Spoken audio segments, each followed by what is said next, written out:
My name is Garrett. I'm the Director of Food Policy at the Global Alliance for Improved Nutrition. That's a Swiss foundation, and we exist primarily to translate evidence to policy and practice in low and middle income countries. So we're very much focused, most of our programming in Africa and in Asia, where there's still a high burden of malnutrition as well as overnutrition, which is coming to the fore now. So what I'd like to do, the intention of this particular presentation, is to provide an overview of the status of both large-scale or industrial fortification, which has been around for over 100 years, adding fortificants at the processing stage, and then the much newer intervention of biofortification, conventionally breeding plants to enhance micronutrient content. Hidden hunger, we know, is affecting approximately 2 billion individuals. You can see that the majority of those individuals are in Africa and a few different countries in Asia. These include iron deficiency, iodine deficiency, vitamin A, as well as zinc. Those are the four primary ones. And the 1,000-day window from conception up to a child's second birthday is a very important period during which they really need to have the adequate amounts of nutrients in their diet. And also the preconception time, so women of reproductive age in general must ensure they're consuming the right amount of nutrients even before they conceive to ensure optimal development of the child.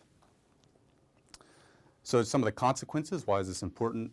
Vitamin A deficiency, we know that there's some 400,000 children each year that are going blind due to severe vitamin A deficiency, but even moderate vitamin A deficiency will lead to a weaker immune system.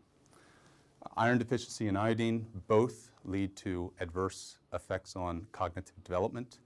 In the case of iodine, we're looking at losses of IQ points around 13. For iron, we're seeing some 82% of children in India can be iron deficient. So this also has an impact on the long term for economies because these are irreversible effects and will obviously have a very negative consequence on livelihoods and on people's income in the future. And zinc deficiency could be affecting up to 2 billion individuals around the world. Just an example of iodine deficiency. The good news on this, which I'll share in a moment, is that we're getting very, very close to being able to control iodine deficiency globally. I think that's very exciting. But here we see the iodine sufficient and the iodine insufficient brain in terms of the just a visual picture to show you that you can even see the effects in the synapses and the development of the young brain. And salt iodization, even though unfortunately it's not practiced in the United Kingdom, has been a very, very successful intervention to ensure optimal iodine intakes.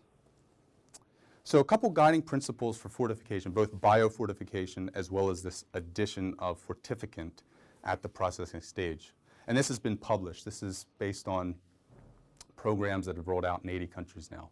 We published this recently. So one, fortification should be part of a public health strategy if you have two conditions in place. One is your food supply is not providing the right amount of micronutrients in that supply. And secondly, there's a fortifiable vehicle.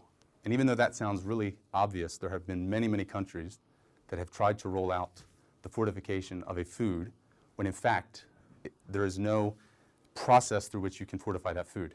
And I can cite examples from India, for example, where 10% of the population might be receiving the fortified food at very low levels, but it's not sustainable. It's completely propped up by donor funds.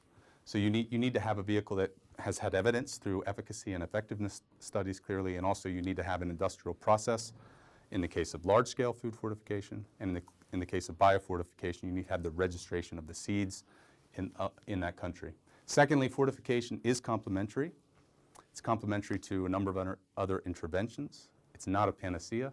I think at GAIN, we were founded by the Gates Foundation, and I think Gates and GAIN at the time, we were very, very excited in 2002 because we really felt that fortification could be a major solution for malnutrition. We still believe it's a pillar, but we're finding that you hit a ceiling at some point in terms of coverage. What is the penetration of fortified foods into a population? So it's not a panacea. It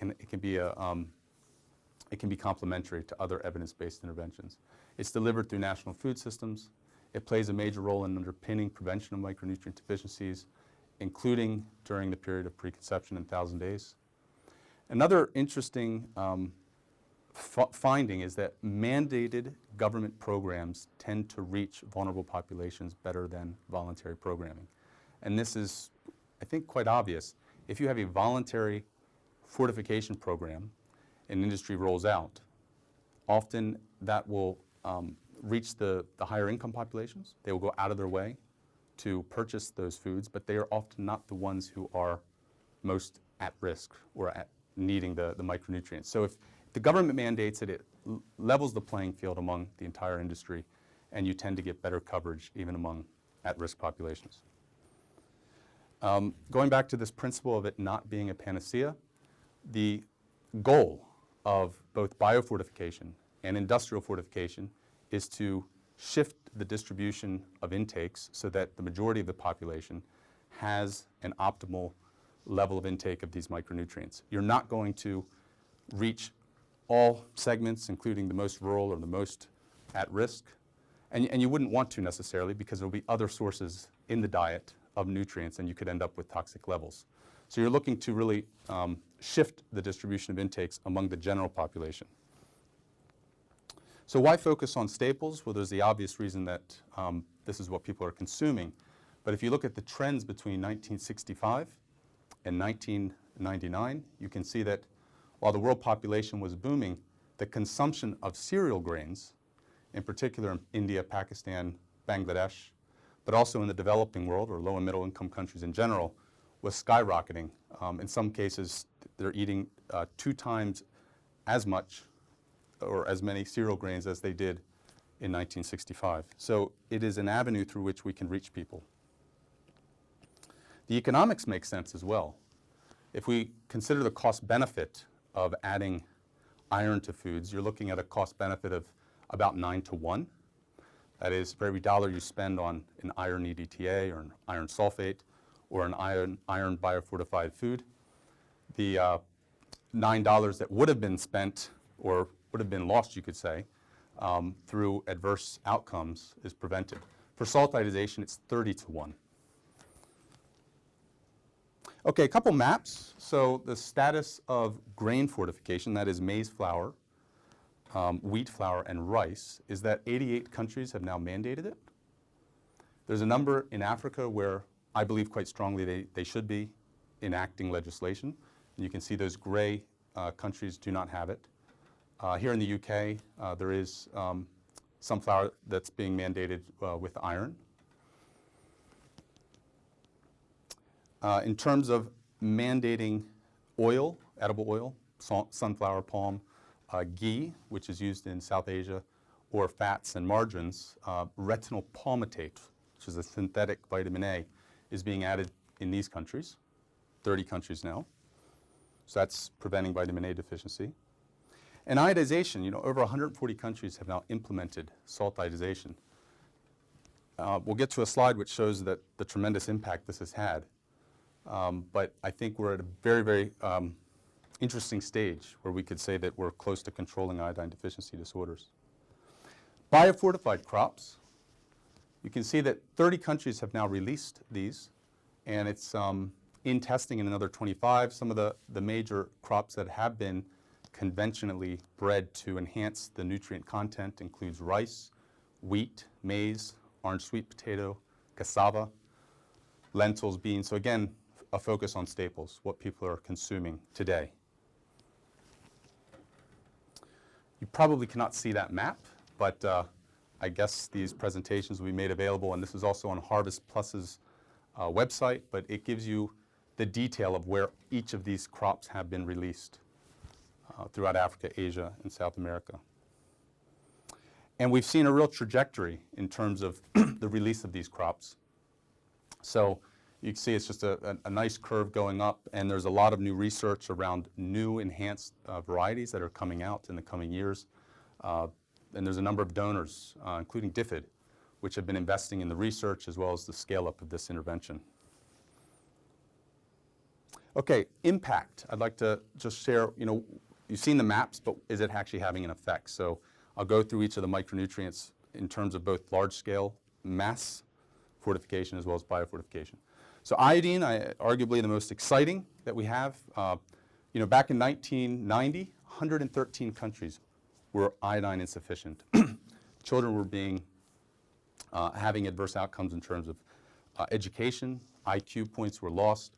We go forward to 2007 down to 47, 2015, 25 countries. The last count, which was in 2017, done by the Iodine Global Network, showed that we're down to only 19 countries that at a population level, in aggregate, we're looking at 19 that have iodine insufficiency. Incidentally, if I may, the UK in 2010, I see some nods, the Lancet showed that there is moderate iodine deficiency in the United Kingdom. And I think my view of the situation is that while it would be great if people would consume more natural iodine in their diet, including from kelp or from seafood, that's not happening quick enough, so salt would provide an option. And you can have salt reduction efforts alongside salt iodization. You just increase the level of iodine as you decrease your salt intake. So the two public health strategies are absolutely compatible, and the World Health Organization has come out and said so. Folic acid, so this is a synthetic folate that's being added to grains.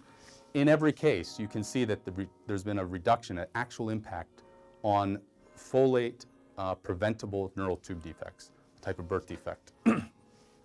And we're very excited by this intervention because there's a lot of countries that have still not mandated it, and yet we could do so much more to prevent birth defects. Iron fortification is a little bit more complicated. In terms of a good program with adding a bioavailable fortificant, iron EDTA or an iron sulfate, you would see a reduction of 2.4% in the deficiency in a country. But over time, that would accumulate, and you would have great gains, like we've seen in Costa Rica or in Egypt in the past. But there's a lot of confounding factors with iron, including inflammation and malaria. And so if you really want to completely eliminate iron deficiency, you need to look at a few different interventions along with iron fortification. Vitamin A. This is just, we haven't done any meta-analyses, unfortunately, on vitamin A impact, vitamin A fortification impact. But this study we did in Indonesia showed that through the addition of retinol palmitate to edible oils in West Java, among all population groups, the deficiency rate went from 6% down to just less than 1%. Okay, in terms of biofortified foods, so that was industrially processed. Orange sweet potato, vitamin A, orange sweet potato, has been released in Mozambique and Uganda, other places as well, but I'll use these two examples. 24,000 households in Mozambique and Uganda from 2007 to 2009. Findings have showed a high rate of adoption and consumption among those households. In Uganda, 250,000 households have now been reached with orange sweet potato in Uganda. What's been the impact? I find it fascinating that women, for example, are receiving, when they consume this food, their full recommended nutrient intake of vitamin A, which could be around 1,200 micrograms. So highly impactful, and there's been further studies that have actually showed what that has done for health outcomes. Okay, so what I think is missing, though, to bring these two interventions together is data that shows the coverage and the complementarity between the two. We have coverage data on large-scale fortified foods. We don't have data yet on the coverage of biofortified foods. So what we're doing is we've come up with a fortification assessment coverage tool which measures the household consumption of these foods against the intersection of vulnerability. So rural, women of reproductive age, poor, non-poor. We're expanding that now to include biofortification. And what we'll be able to do is add a fourth column here. This is just on industrially processed foods. So vitamin A added to oil, 98% of the population in Kano, Nigeria, where this coverage survey took place, consume the food. However, only 36% consume it through a processing, through an industrial process. That means the rest are getting it through a local oil press, and that's arguably not a sustainable way to fortify. Wheat flour, 83% of wheat flour of the population consumes wheat flour, 83% consume fortifiable wheat flour. However, that pink is the consumes fortified food. So what percent of the population is consuming that food with fortificant added? We'd like to add biofortification to this so that we can start to see who consumes what and the complementarities between the two interventions. And our vision, of course, is that that orange bar, which is fortifiable, is matched by the pink bar, if you can call that pink, I'm not quite sure, which is consumed fortified foods. They should match. If it's mandated, all packaged industrially processed foods should have fortificant in them. So there's a big issue with enforcement here, is what you're seeing. Okay, so 18 of these surveys have been done in 16 different countries. We've just launched a website which you can go to. It's www.fortificationdata.org. Currently, it only has data related to industrially fortified foods, but there is a plan to put in biofortified foods as well. This will tell you where they're released, the standards in each country, the level of fortificate that needs to be added to the foods, the types of foods, quality data, coverage data. Okay, just to say there's a big unfinished agenda here, as you could imagine. Even though 88 countries have mandated fortification, there's a lot that needs to be done to start new programs, but to also improve existing ones and measure others. So 5 sets of activities to make the future fortified. 1, let's advocate to build and expand new programs where there's a need. 2, let's provide technical assistance and political changes to improve the compliance. That's really speaking to the enforcement. 3, we need to monitor better, research, and evaluate. Only 16 countries out of 88 have meaningful coverage data. New innovations, for example, rice is really rolling out now, double fortified salt. Tea is being looked at. So there's new innovations. And also we need to scale up biofortification. Harvest Plus, our partner, has a vision to ensure 1 billion individuals by 2030 are consuming biofortified foods. And I wanted to just close with a quote from arguably the father or one of the fathers of agriculture, Sir Albert Howard. And I just thought it was very relevant to today. He says that related subjects such as agriculture, food, nutrition, and health have become split up into different self-contained little units, each in the hands of some group of specialists. These experts suddenly find themselves learning more and more about less and less. And the remedy, of course, is to look at the whole field, covered by crop production, animal husbandry, food, nutrition, and health as one related topic. So thank you for the opportunity.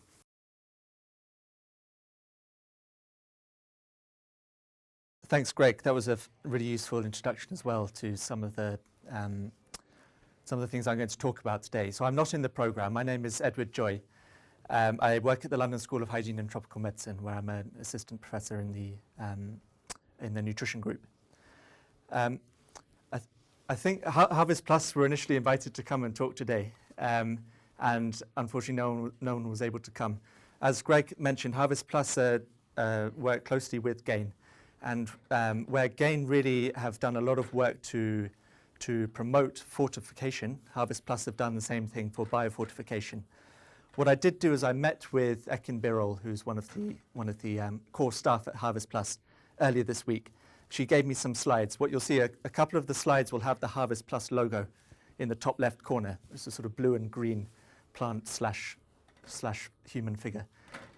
So those will be Harvest Plus slides, and I'll do my best to cover a bit of what Harvest Plus do around the world. I'm not a statistician. I do, however, work on micronutrients and biofortification. I work on a couple of trials testing the efficacy of biofortification in Pakistan, Malawi, and Ethiopia. And just one more thing before I go on. I was one of the things I was asked to talk about is some of the challenges that we face when we're setting up these trials in the design, and also to have a little think about the ongoing monitoring of the effectiveness of biofortification.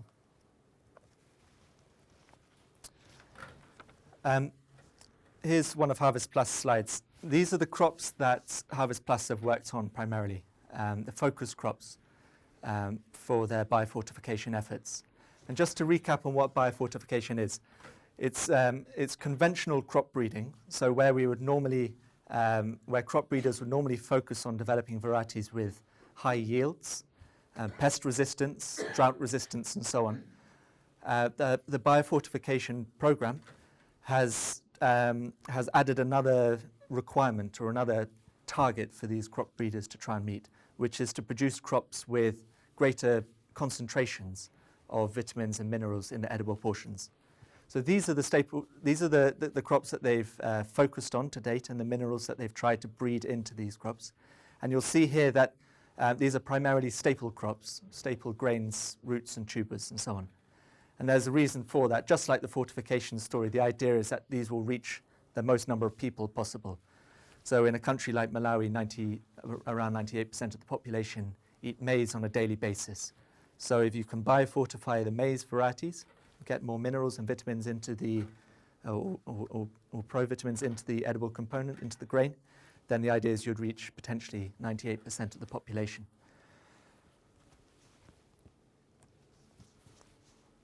Biofortification and food fortification are complementary. And what we see in low-income settings is that a lot of households, particularly the poorer households, will consume their staple food that's been processed either at a local mill or even at home manually.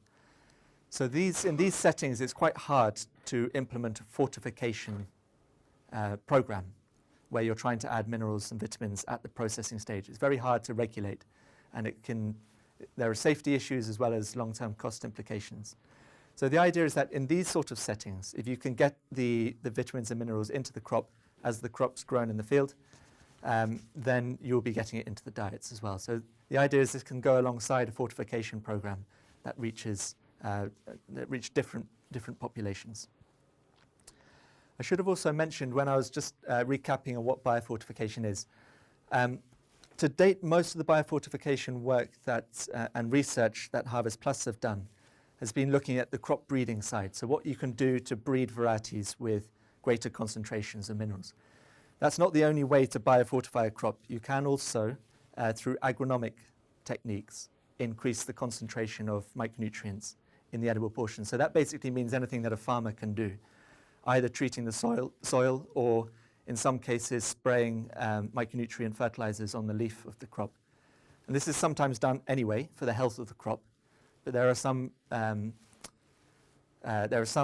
examples of where it would be a cost-effective approach to address human micronutrient deficiencies. And in fact, there is an example of this being implemented at national scale. And it was started in the mid-1980s in Finland, where they started putting selenium in their fertilizer. And that, again, it was a national mandatory scheme. And there was no pre-testing of what would happen. But as they looked on a cohort of about 60 adults, I think it was, just prior to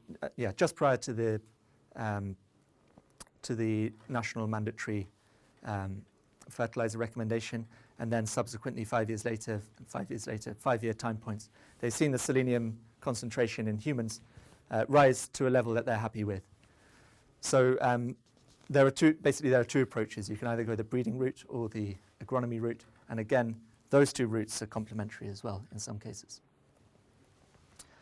This map Greg showed as well, so I won't dwell on this. This is another Harvest Plus slide.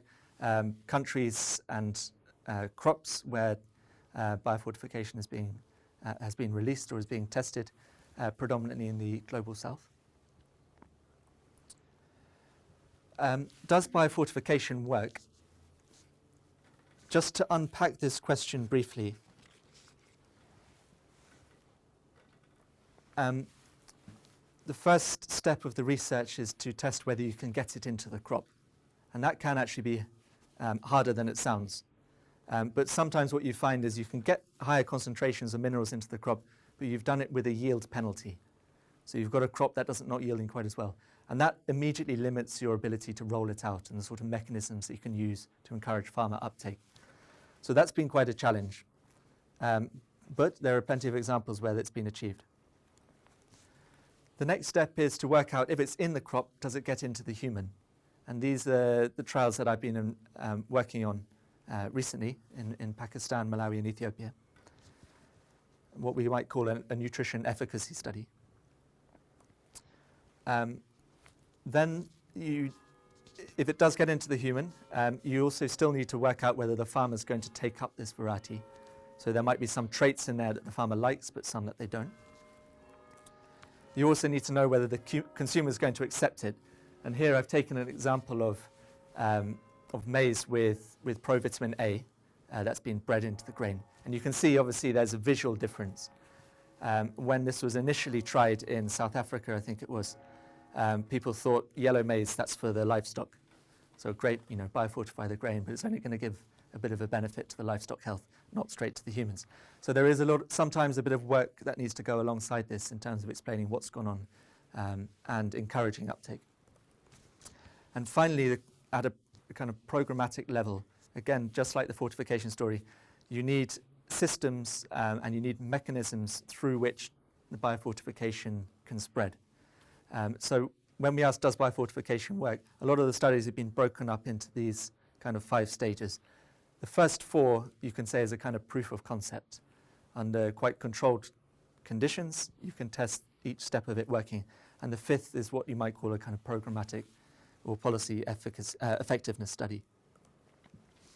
I don't have much time, so all I'm going to say is there are over 800 peer-reviewed publications now on biofortification going through these 5 steps. Harvest Plus does a really useful job of every 6 months collating all the evidence. You'll see a lot of the studies to date have been commissioned by or in collaboration with or funded by Harvest Plus. I think a lot of other research groups are now picking up the mantle and doing some of this primary research as well. But Harvest Plus collates all the evidence into what they call an evidence brief, and the August version of that has just been put on their website. Just to move on to some of the challenges now, studying biofortification and does it work? There are lots of challenges. I'd say on the trial design side, when I'm looking at the nutrition efficacy side, the design of the trial is not necessarily complicated. It can look just like a 2 or 3 arm trial of a drug trial or something like that. But there are some factors that make the implementation of the trial quite challenging. Firstly, just a comment on baseline information and environmental variation. I've got some notes here, which I just need to refer back to. So there is a big difference between testing a biofortified product and a medicine or a vaccine or something. And there are many differences, but one of the big differences is that your biofortified product is grown in a field and is subject to lots of environmental variation. So here, for example, you can see a map of soil zinc status in the irrigated areas of Pakistan. So we can roll out a biofortified wheat product, as is currently ongoing in Pakistan, but we can expect its performance, so the same genetic material, to perform very differently depending on where it's grown.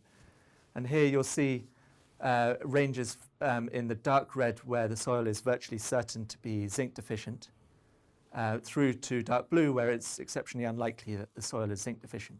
So your genetic material will perform very differently depending on where it's grown. And this has implications for if you're trying to do some kind of program effectiveness study and so on. You need this kind of spatial information and spatial understanding of the data.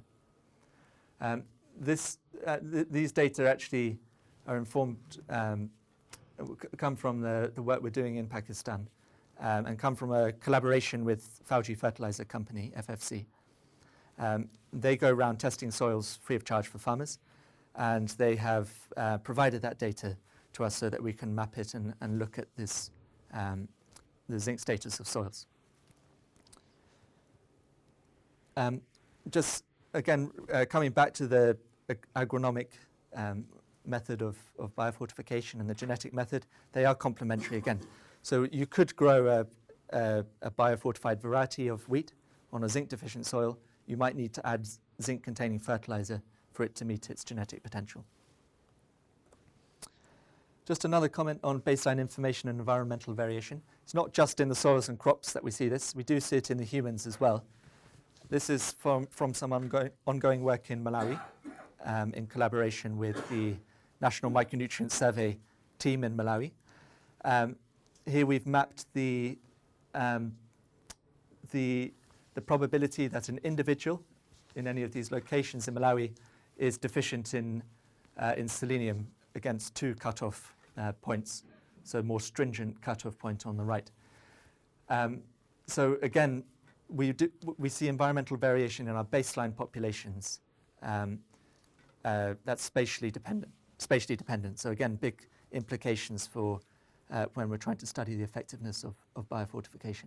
With selenium, the approach that could work with biofortification is putting selenium in fertilizer. The genetic approach wouldn't work because the soil has such a strong control over the crop concentration. And it's actually soil factors that underlie this variation in human selenium status. Another comment on some of the challenges we have in this research field. Nutrition biomarkers. For some micronutrients, it's really hard to test human status, and zinc is an example. There's no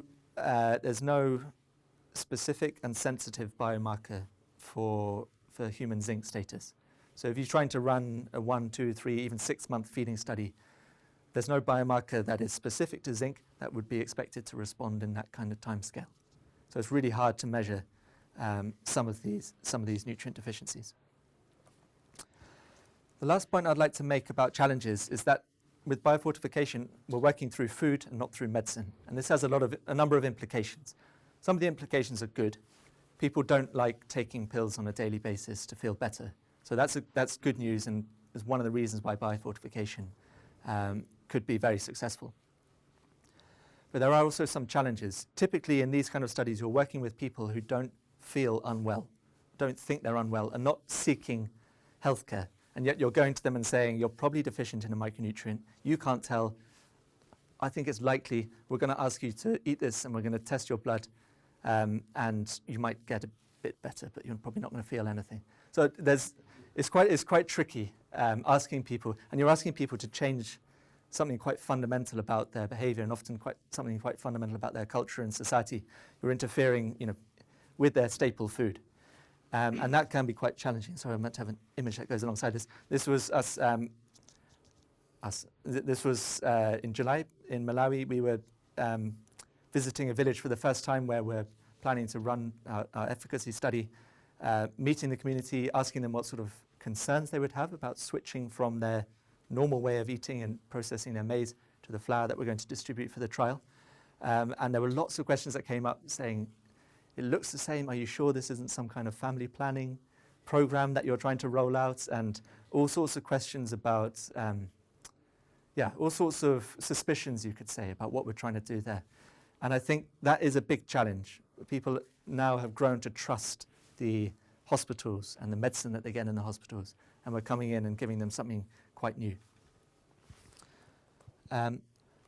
Very last point here. This was another Harvest Plus slide. It is going to be challenging as biofortification is rolled out to measure its success at a programmatic scale. And there's a long chain from the biofortified variety being released to it being effective. All of these things need to happen for biofortification to work. And Harvest Plus are doing some monitoring and evaluation. And they have a recommended set of 30 indicators to measure effectiveness. I just mentioned that they've been doing work in this area. And just finally, a quick plug of the work that we are doing at LSHTM with partners in Ethiopia and in Malawi on the Geonutrition project funded by the Gates Foundation. And also in Pakistan, and a GCRF project funded by the BBSRC, led by University of Central Lancashire.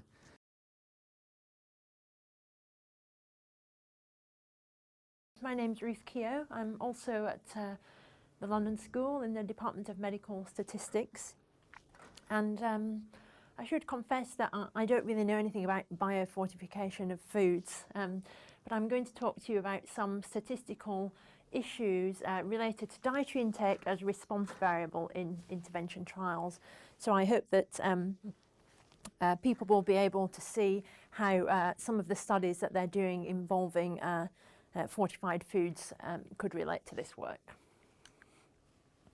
And what I'm going to talk about is based on this paper published a couple of years ago in Statistics in Medicine with the same title. And this work was led by Lawrence Friedman and also with Ray Carroll, Janet Tooze and Sharon Kirkpatrick. So this is what I'm going to talk about. I'm going to give a little bit of general background to the problem of measurement error, because I guess that's the big problem here, that it's very difficult to measure what people eat.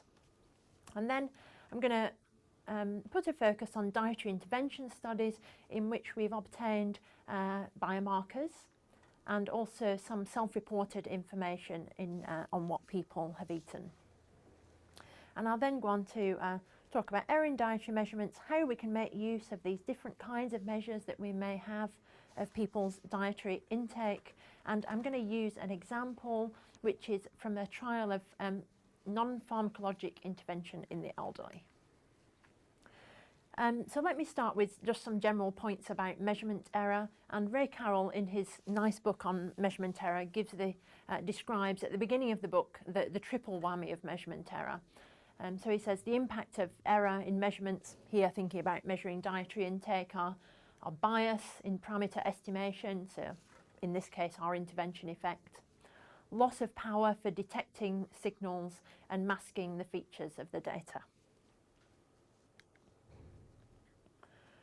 And so there's a huge literature on dealing with measurement error and the impact of error. Most of it, or a majority of it, is focused on error in explanatory variables.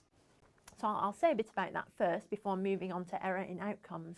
So this picture just depicts the setup that we have. So let's suppose we've got some true exposure. I've said exposure here because I guess I'm used to the setting of observational studies, but it could be some kind of intervention. And we're interested in how it relates to some outcome. But instead of observing the truth x, we observe an error-prone version of it. So what we observe is x plus error.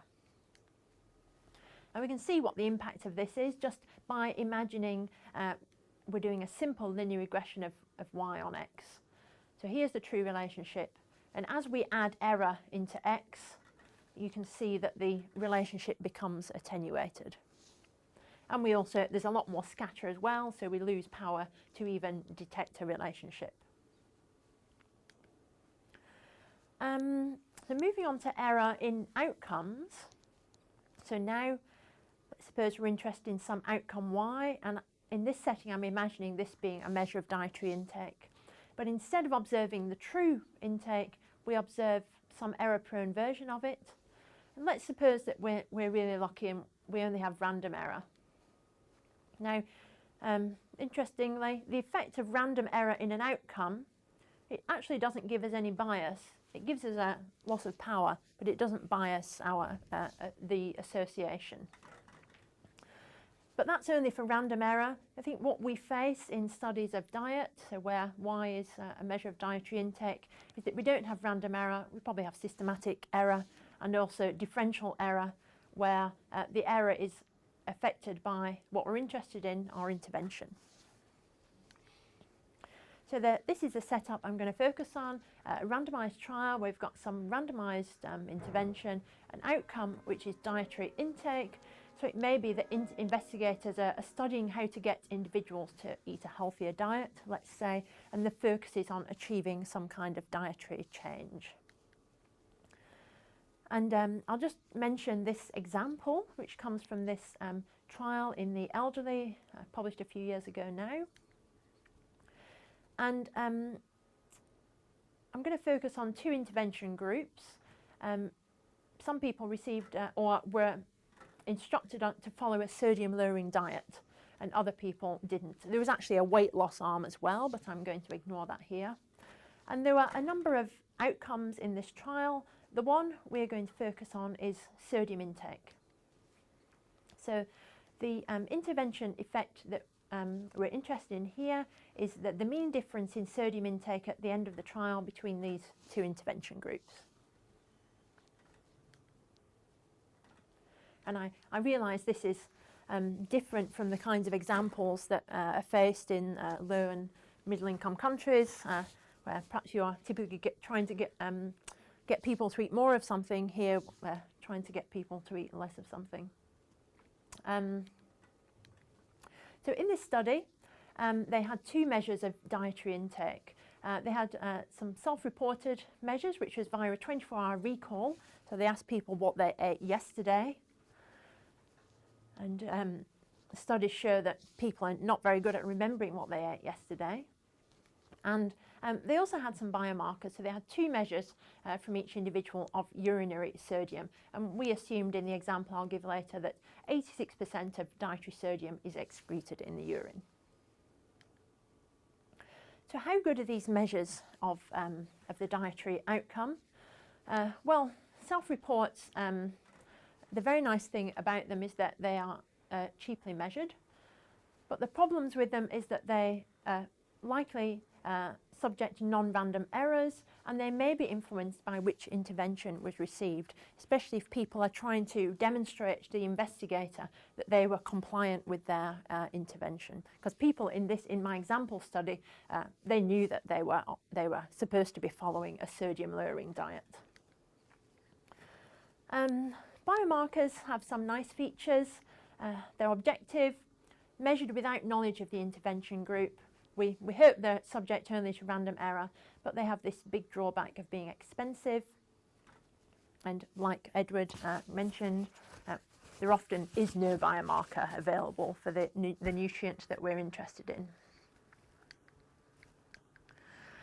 So I'm going to focus on this kind of setup where we have a study in which we've obtained self-reports on everybody in our two intervention groups, because that was something which was relatively cheap to do, and we've obtained biomarkers in a sub-study. And maybe I should just mention that a paper came out in the Journal of the American Medical Association very recently, maybe just a couple of weeks ago. I became aware of it, which was quite highly critical of a lot of research in nutritional epidemiology. I didn't agree with everything in that paper, but one of the recommendations was that we need more experimental studies looking at diet. So I guess this is relevant for that as well. So I'm now going to take you through some statistical models for the error in these measurements that we have. And let's suppose that what we're really interested in is a person's true dietary intake, but not really ever observe this, but it's there in the background. So that's T, and I've got these subscripts here where I is denoting my intervention group and J is representing the individual. I've just written it in this form so that my intervention effect is the difference in mean true intake in the two intervention groups. Instead of observing this truth T, we observe these self-reports. I'll call those Q. And these, we think, are probably subject to some systematic error. So they have this relationship with the truth. We also are concerned in this situation that not only is the error systematic, but it's differential. So the magnitude of the bias is different in our intervention and control groups. And so that's when these alpha parameters are different in the two intervention groups, or in the setting of non-differential error, these alphas are the same in the two intervention groups. So that's a model for the self-report. The biomarkers, we hope, are subject only to random error. So we could write the biomarker, I'll call that M, as the truth plus some purely random error. And this means that we can obtain an unbiased estimate of the intervention effect in a straightforward way using the biomarkers It's the difference in the mean measurements in the two groups. But the problem being that we may only have those measures for a relatively small number of individuals. So how can we obtain an estimate of the intervention effect in the self-reports? Well, if we just take the difference in the mean of the self-reports, that's going to be biased because of this systematic error. If we can estimate the form of the systematic error, then we can obtain a corrected estimate of the intervention effect using the self-reports. But to know the form of the systematic error, we need to estimate these alpha parameters. And to do that, we need some repeated biomarker measurements. We don't have to have those for everybody, but we need to get a handle on what the form of the error is. And in order to do that, we need some unbiased measurements on at least a subset of our study sample. And so the questions that we were interested in this piece of work were what methods could be used to take advantage of this combined data that we may have, or should we just focus on the biomarkers? In what circumstances are these biased self-report data helpful to us in addition to this unbiased data? So we used this weighted combination, or we considered a weighted estimator of the intervention effect, which is a weighted combination of the estimate we could obtain from the biomarkers and the unbiased estimate we could obtain from the self-reports. It takes this simple weighted form, and this was described by Bonacorsi some time ago. So this was the estimator we were focused on as our combined estimator. So what we were particularly interested in is what's the contribution of the self-reports to this combined estimate. And I'll just try and give a little idea of this. And the answer is it depends on what type of error we have in our self-reports. If we've got differential error, so if we've got different level of systematic error in our two intervention groups, then it turns out that our our estimate from the self-reports is really no different from the difference in the biomarkers, because it involves a term which tends to 0. And so that suggests that if we have differential error, we're not going to gain much by using all our self-report data in addition to our biomarker data. So we may have wasted our money in collecting these self-report information.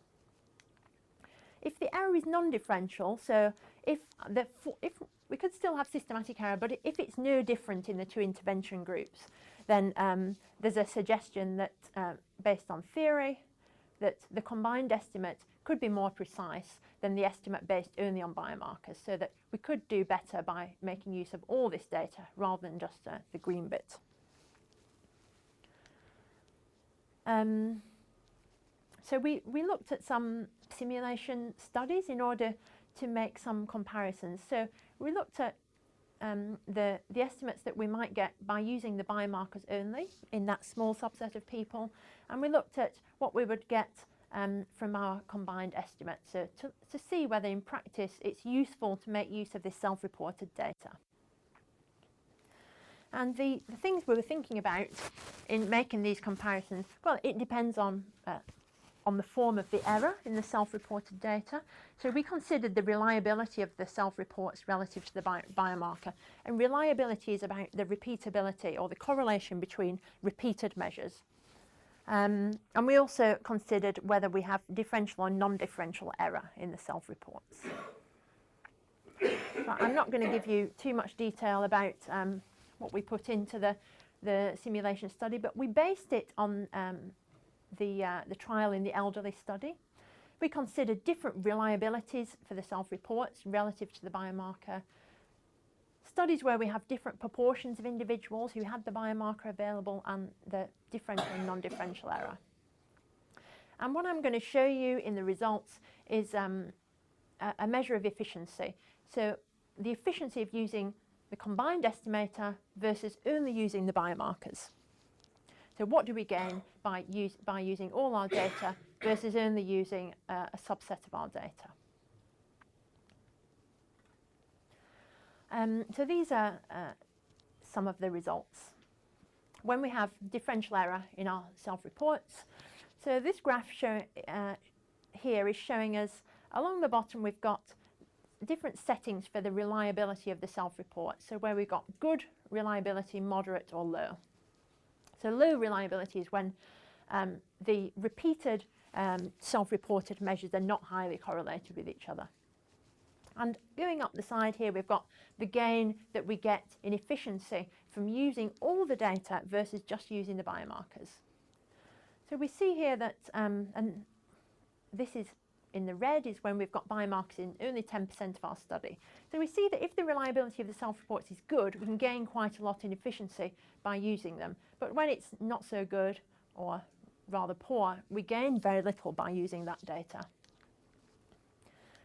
And the more people that we have biomarkers on in our study, the less we gain from also making use of the self-reports, which is intuitive, of course.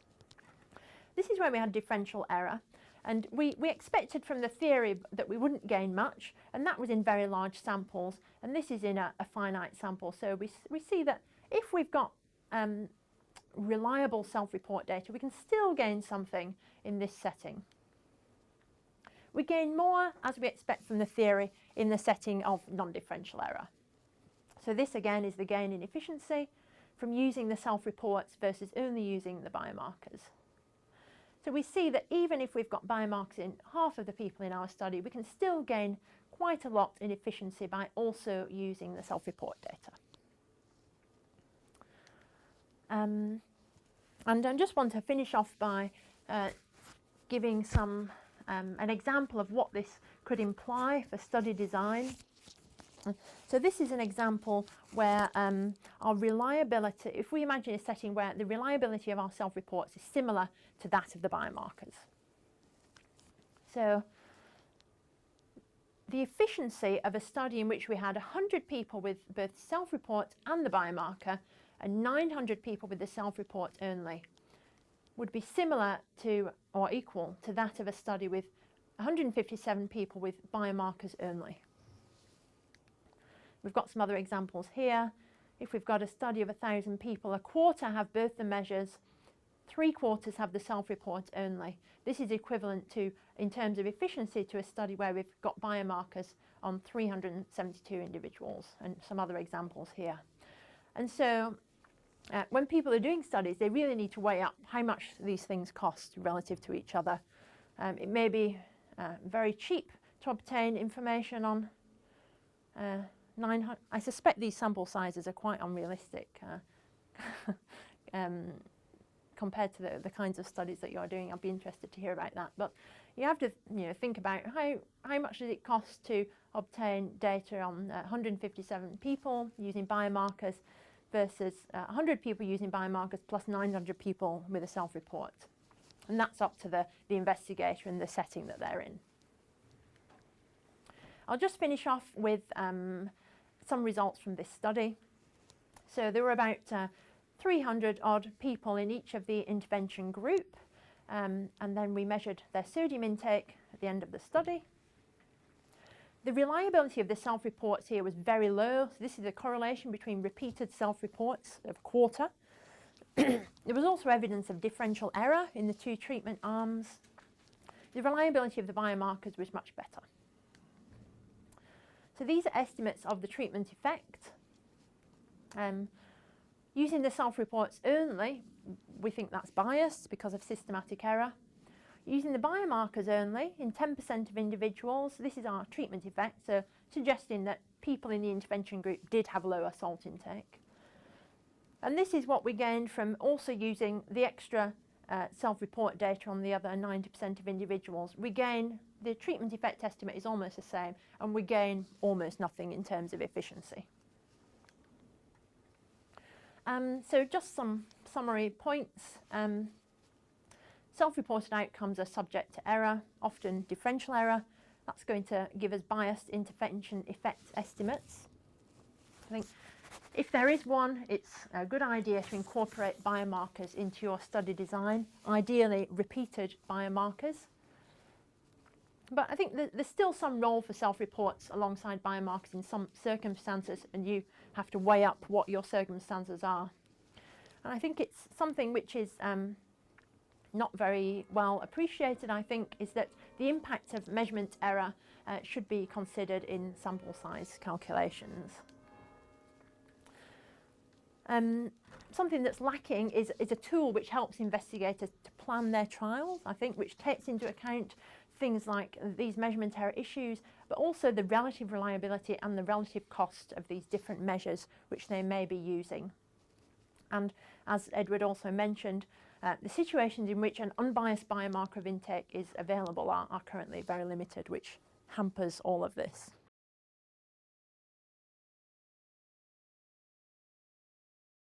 I think the first thing I should say is that I speak about this topic as an outsider. When we were developing this session, when the International Development section were developing the ideas for this session, I hadn't in fact expected to be one of the speakers, but for various reasons it's worked out that I am going to just, in a way, to summarize some of the issues that I see are important as a statistician from a particular social statistics background, really, in terms of understanding and assessing the effectiveness of biofortification. And one of the statistical challenges is, of course, the one that Ruth has just been talking about. So I'm not going to say any more about the issue of measurement error, not because I don't think it's important, but because I think she's covered it very well already. But I am going to try and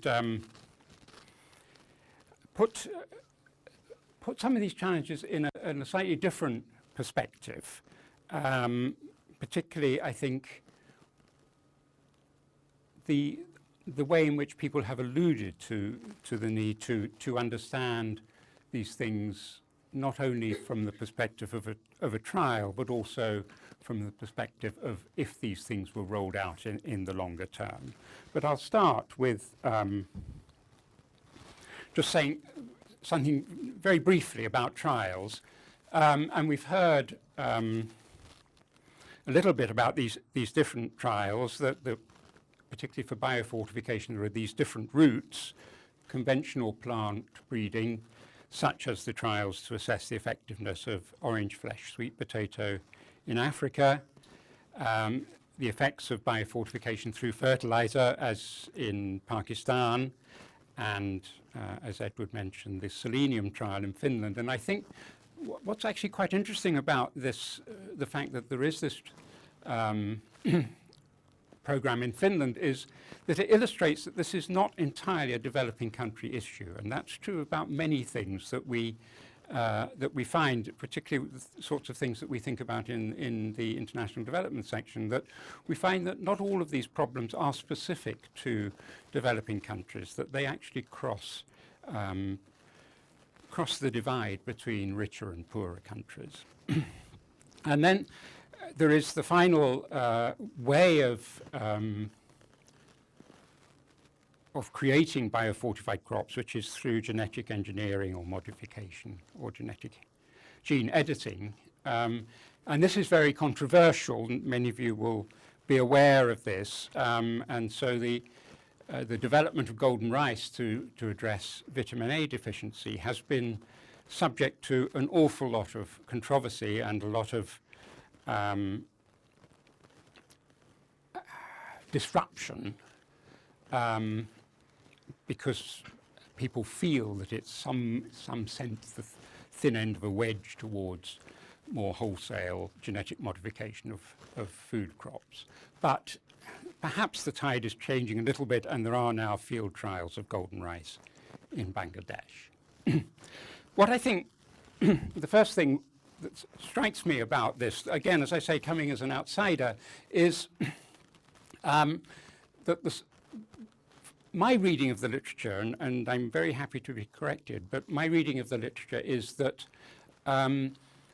they are not very complicated experimental designs. And I suppose I have in the back of my mind Fisher's dictum about making your experiments complicated.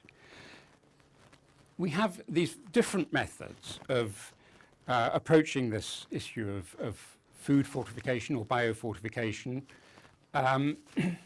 But as far as I can see, there are not a lot of trials which are actually comparing across the different kinds of approaches to fortification. Now, clearly, you would have to do that in a very intelligent way. You couldn't just make a comparison of golden rice with orange fresh potato. It wouldn't make sense, because obviously rice is a staple in some parts of the world and sweet potato a staple in other parts of the world.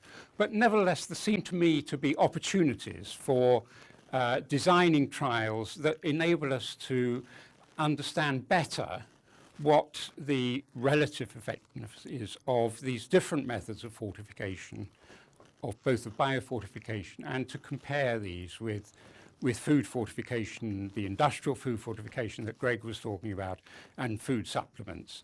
To not do that, it seems to me, is that we're missing an opportunity to get a better understanding of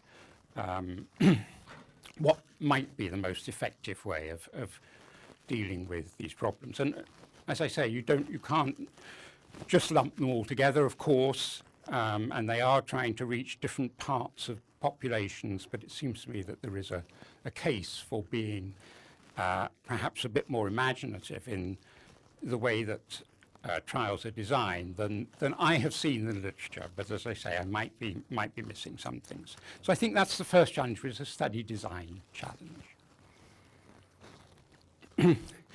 The second thing I want to talk about and to spend a little bit longer on is to put this in the context of the Sustainable Development Goals, which many of you, I'm sure all of you will have heard of. And it's an issue that we take very seriously within our section. And goal 2 of the SDG is to end hunger, achieve food security, and improve nutrition, and promote sustainable agriculture. So that's goal 2 out of the 17, I think there are. Within that, we have target 2.2. By 2030, end all forms of malnutrition, including achieving by 2025 the internationally agreed targets on stunting and wasting in children under 5, and addressing the nutritional needs of adolescent girls, pregnant and lactating women, and older persons. So these are strong targets. What is particularly important for statisticians is that connected to these targets are a very large number of indicators. In fact, over the whole set of the Sustainable Development Goals, there are 244 indicators. And every country in the world is expected to provide data on these indicators. It's an enormous task. One of the indicators, and the most relevant one for what I'm trying to talk about here, is the prevalence of stunting, where height is below 2 standard deviations from the median for a fixed age from the World Growth WHO growth curve standards among children under 5. And not only are countries expected to provide this information, but they're also expected to disaggregate it by a whole bunch of explanatory variables, sex, age, and geography, and so on. So it's an enormous task. But the reason I bring this in is that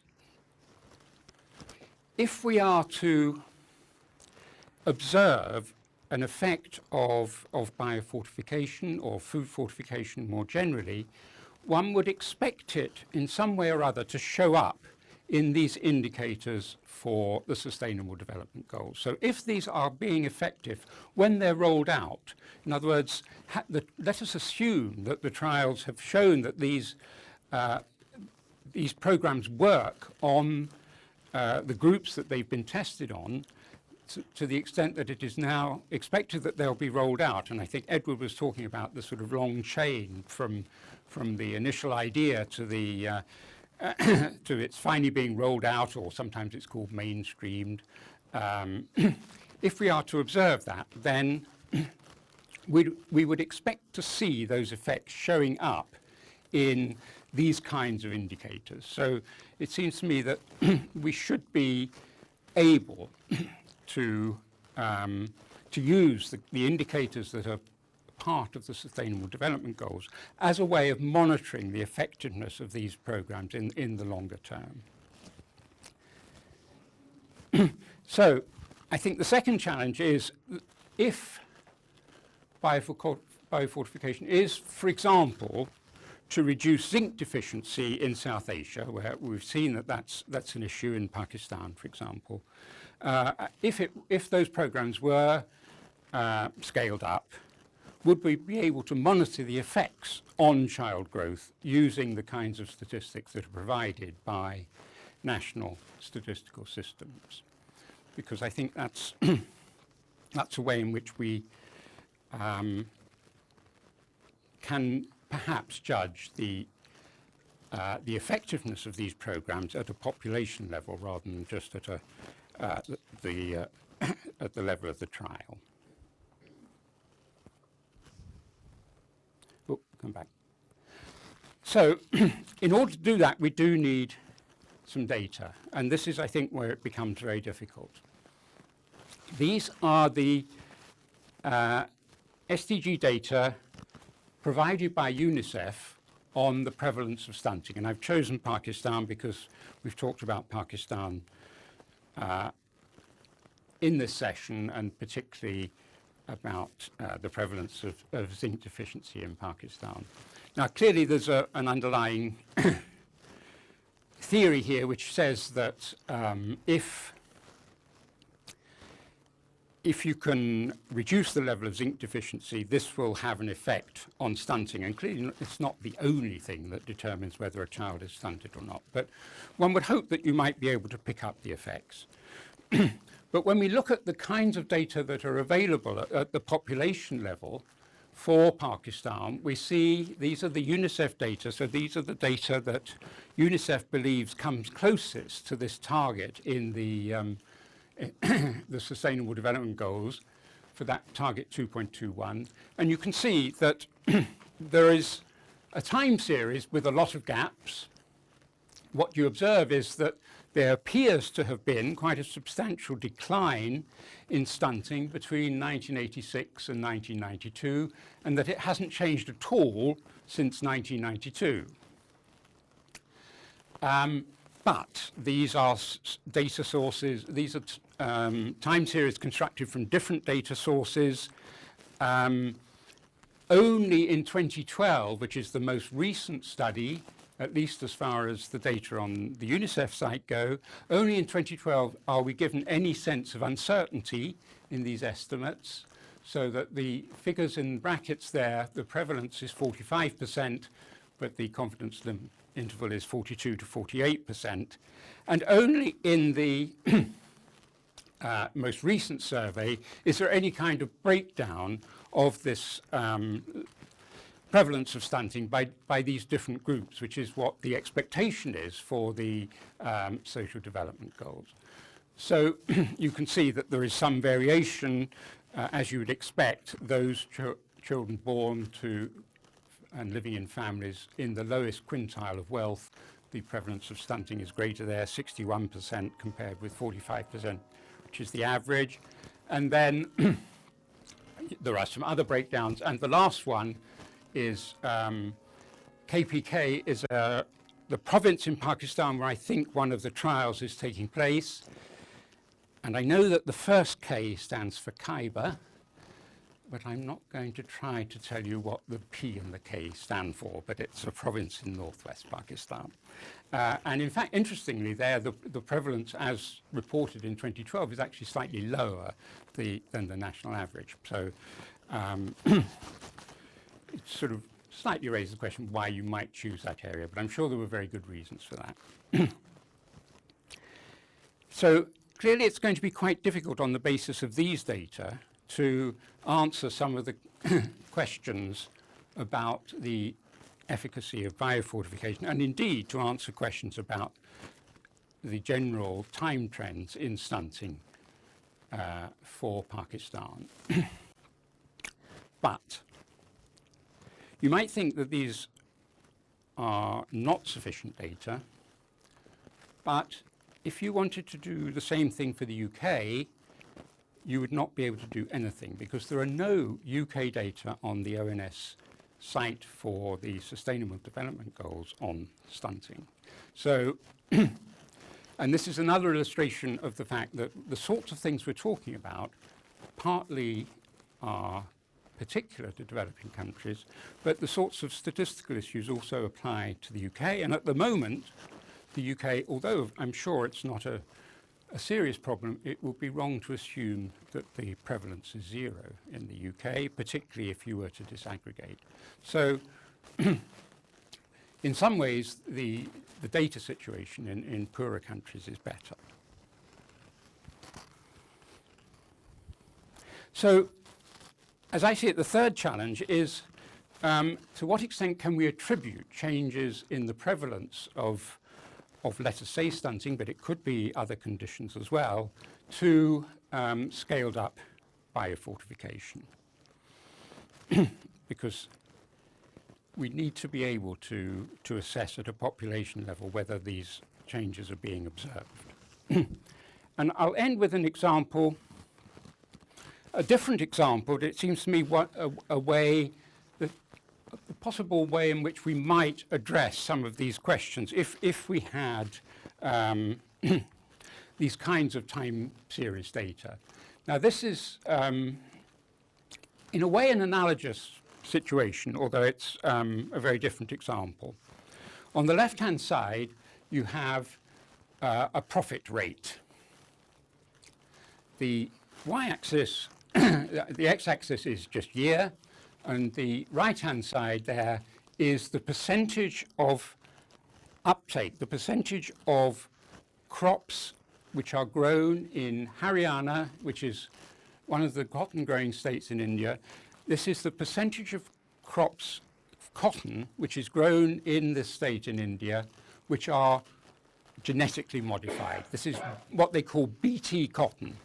And this is cotton which is now very widely used in India, which has been genetically modified to resist the attacks from bollworms. And so this is a technology which you could imagine is a little bit like biofortification. It's a technology which has become more and more popular over time. So there was no BT cotton up until 2005, and then the red dots show you how the uptake has changed from 2005 up to 2015, and the black dots show you how the profit rates changed over the whole time series. So what we have is an interrupted time series, but where the interruption is not 0 or 1. The interruption is a gradual penetration of this technology over over time, which we could then model to observe whether there has been an effect or not. So I think those kinds of methods offer the prospect of an analysis of biofortification as well. So I'll summarize just by saying quickly, we need comparative trials and meta-analyses. We need disaggregated time series and repeated cross-sections. We also need longitudinal data to be able to observe within child changes as well as differences over time. And we can model time series which are interrupted by an intervention if we've got enough data. But the data is, I think, a very serious worry at the moment.